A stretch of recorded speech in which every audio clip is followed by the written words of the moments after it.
ADMK government இருக்கும்போது ஒரு தடவை வந்து கலைஞர் அறிவாலயத்திற்கு முன்னால கலைஞரனுடைய கட் அவுட் வந்து வச்சிருக்காங்க. அந்த பக்கம் சிஎம் போறாங்கிறதுனால அப்போதைய முதல்வர் வந்து செல்வி ஜெயலலிதா அவர்கள் அவங்க போறாங்கன்னு அவங்களுடைய கட் அவுட்டை வந்து செல்வி ஜெயலலிதா அவர்களுடைய கட் அவுட்டை வந்து வைக்கணுங்கிறதுக்காக இவங்க முயற்சி பண்ணும்போது அவங்க கூட்டமா வந்து இது காலையில 5 மணிக்கு கலைஞர் அவர்கள் வந்து அறிவாலயத்துக்குள்ள நடைப்பயிற்சி பண்ணிட்டு இருக்காங்க. 55555 ஒரு நம்பர்ல இருந்து எனக்கு கால் வந்துச்சுன்னா ஞாபகம் இருக்கு. எனக்கு ஒரே ஆச்சரியம். ஏன்னா ஒரு முதல்வர்கிட்ட இருக்கும்போது இன்னொரு முதல்வர்கிட்ட பேசுறதுங்கிறதெல்லாம் வந்து சிரமமான விஷயம். நீ தான் டிசியா அப்படிதான் கேட்டாரு. ஆமாங்கய்யா, இந்த என்னுடைய கட் அவுட் பல ஆண்டுகளா இருக்கு, இதை எடுத்துட்டு அந்த அம்மாவுடைய கட் அவுட் அங்கே வைக்கிறாங்க, அது தப்பு, வேற இடத்துல வச்சா எனக்கு பிரச்சனை இல்லை, இதை கலட்டிட்டு வைக்கிறாங்க, நானே ரோடு மறியல் பண்ணுவேன் அப்படின்னு சொல்ல ஆரம்பிச்சாரு. ஐயா, உங்க கட் அவுட் இருந்த இடத்துல அதை கழட்டிட்டு இன்னொரு கட் அவுட் அவங்க அம்மாவை அதை வைக்கிறாங்க அப்படின்னு சொன்னாக்க கண்டிப்பா நான் அதை மாற்றி வச்சிருவேன், பார்க்கலாம் அப்படின்ட்டு வச்சுட்டாரு.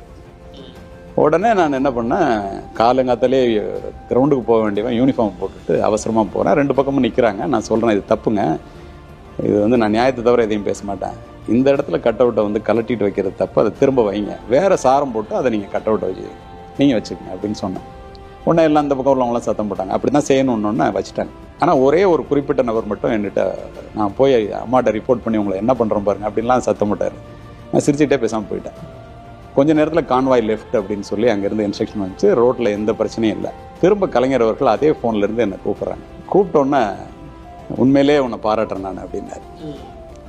ஐயா, நீங்கள் என்னை பாராட்டாமல் இருந்தீங்கனால அதுவே எனக்கு மகிழ்ச்சி அப்படின்னு சிரிச்சுட்டு நல்லாரு அப்படின்ட்டு வச்சுட்டாரு. நான் வேகமாக போய் அந்த கான்வாய் வந்து நின்னோன்னே 3வது மாடியில் ஃபங்க்ஷன், ஒரு ஐ ஹாஸ்பிட்டல் ஓப்பனிங்னு நினைக்கிறேன்.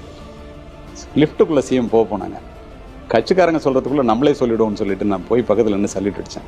எனிதிங் இம்பார்ட்டன்ட் நாங்கள். Yes madam, I want to talk 1 minute, just come in அப்படின்னாங்க. நான் உடனே செக்ரட்டரியெலாம் இருந்தாங்க, நான் உள்ளே அந்த லிஃப்ட்டுக்குள்ளேயே போயிட்டேன். இது மாதிரிமா கலைஞர் அறிவாலயத்துக்கு முன்னால் இருந்த கட் அவுட்டை எடுத்துகிட்டு இன்னொரு கட் அவுட்டை அம்மாவது அங்கே வைக்க போனாங்க, அது சட்டப்படி தப்பு, பிரச்சனை வரும்னு சொல்லி சொன்னாங்கம்மா. கலைஞர் என்கிட்ட பேசினாருமா, அவர் பேசி இதை சொன்னாருமா, அது சொன்னது நியாயமாக இருந்துச்சு, சட்ட ஒழுங்கு பிரச்சனையை அவாய்ட் பண்ணுறதுக்காக வேறு இடத்துல சாரம் போட்டு அம்மா கட் அவுட்டை வைக்க சொல்லிட்டோம்மா அப்படின்னு சொன்னோன்னே அப்படியே யோசித்தாங்க. ஒரு நிமிஷம். பக்கத்தில் இருந்தவங்கலாம் சொன்னாங்க, இந்த சவுக்கு வச்சு கட்டுறதுன்னு ஏன் இந்த இப்படியே சொன்னாங்க, இவங்களுக்கு இதுக்கு கூட வக்கு இல்லை, வாய்ப்பு இல்லை அப்படின்னு திட்டிட்டு கதவு திறந்தோன்னே என்ன ரிப்போர்ட் பண்ணுறதுக்கு அவங்களாம் நின்றுட்டு இருந்தாங்க.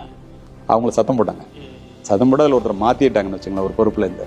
இந்த முன்னாள் முதல்வர் மாண்புமிகு ஜெயலலிதா அவர்கள் வந்து மிகப்பெரிய தைரியசாலி. தைரியத்துக்கு ஒப்பாரும் மிக்காரும் நீங்கள் சொல்லவே முடியாது. அதே போல் முன்னாள் முதல்வர் கலைஞர் அவர்கள் வந்து கடுமையான உழைப்பாளி. என்னுடைய பார்வையில்